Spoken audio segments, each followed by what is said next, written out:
want to say it brings us to the distinction between negative peace and positive peace. Now, negative peace is just the absence of violence, right? Which is distinct from positive peace, which is about bringing the two groups together, that they're mutually interested in reinforcing harmony and development between them.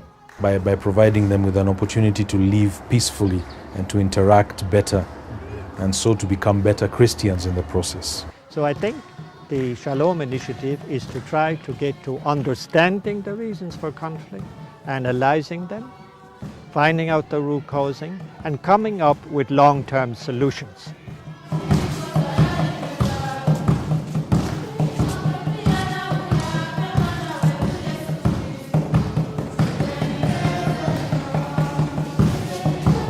The idea of the Shalom Center came from Father Patrick Divine, who was a missionary of the SMA, and he's been working in Africa for more than 20 years.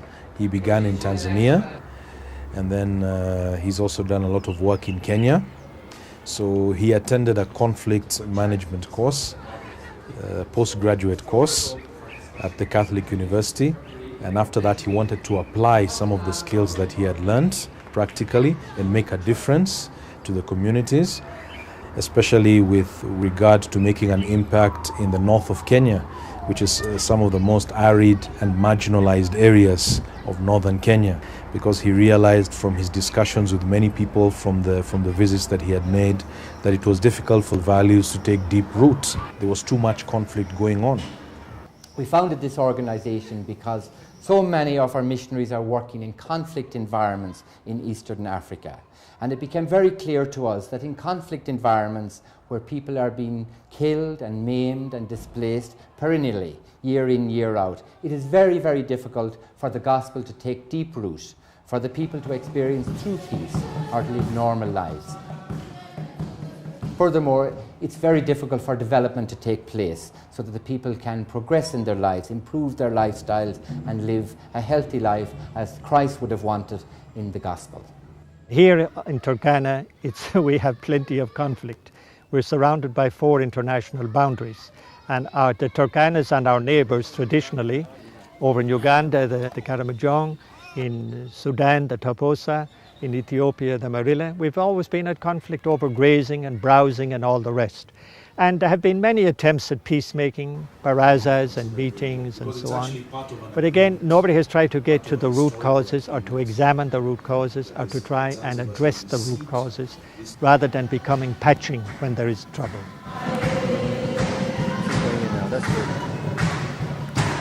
We actually got registered in November last year by the Kenyan government, 2009, so we're a registered organization now. Okay, so Shalom's work has several components. One is researching the conflicts very well and understanding them, because we believe that you cannot manage conflicts that you really don't understand. When I was doing my research on the Turkana-Dasanek conflict, which is up in northwestern Kenya, up near the Elemi Triangle, there was a lot of conflict to and fro, week in, week out. And on one occasion at the edge of the Elemi Triangle, I entered a village one morning with another priest and some Turkana people with me.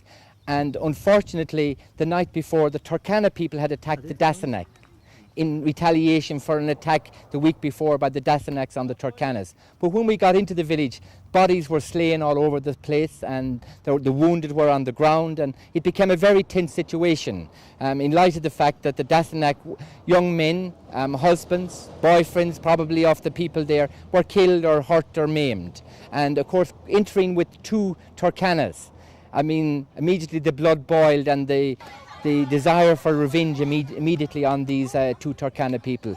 But we got the 2 Turkana men into a house, a safe house, and we stood at the doorway, the priest and I and the owner of the house, who was a Dasanak.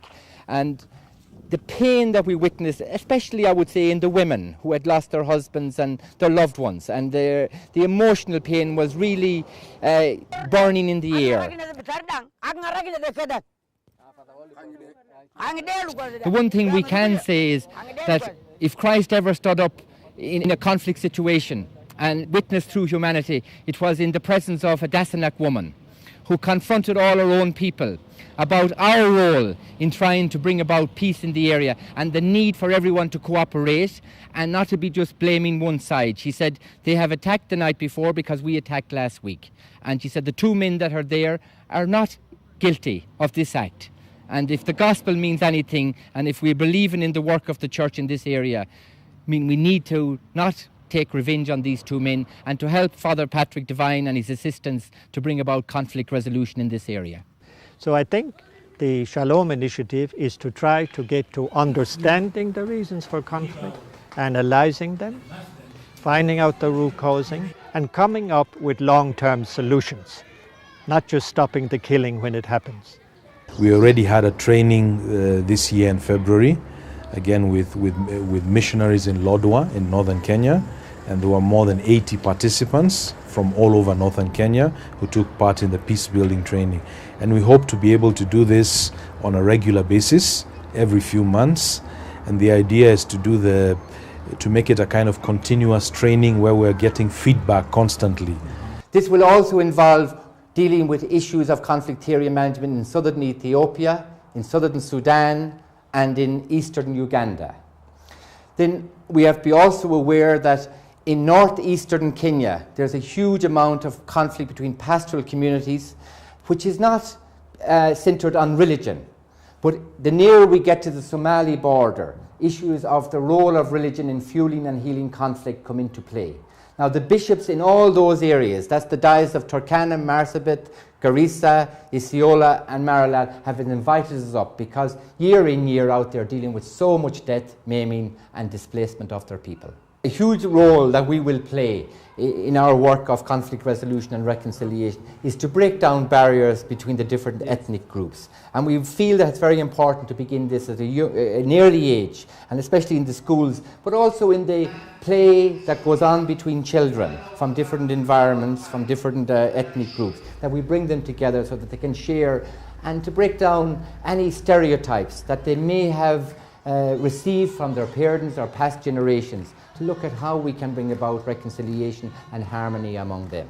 A huge dimension of our work will be dealing with the issue of conflict memory and the trauma that past generations have experienced, so that there needs to be healing brought about, and healing cannot happen quick. You can't just go in and bring people together for a meeting and then sign an agreement and hope that there's healing.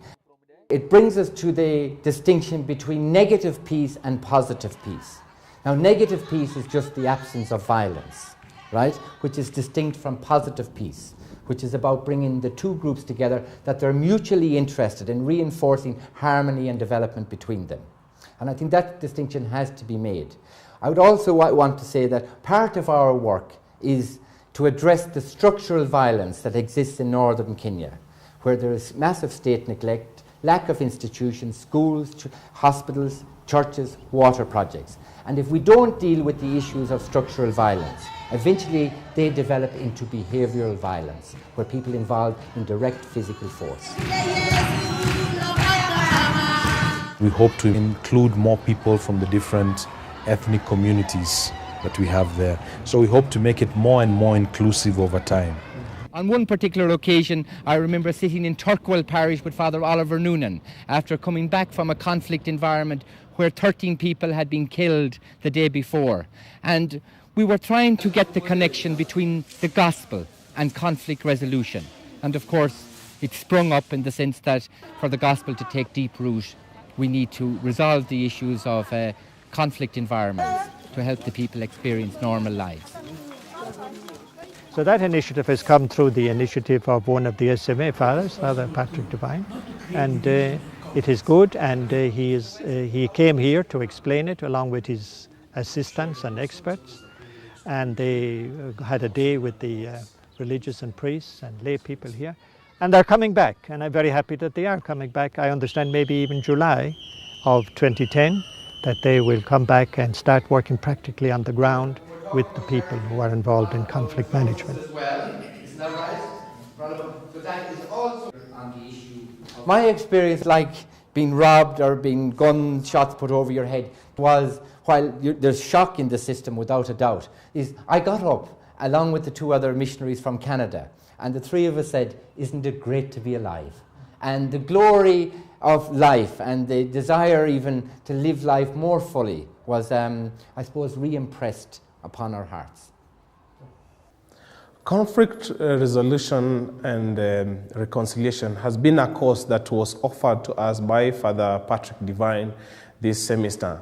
And believe me not, this has been one of the most wonderful courses that is so practical, especially to the missionaries of today.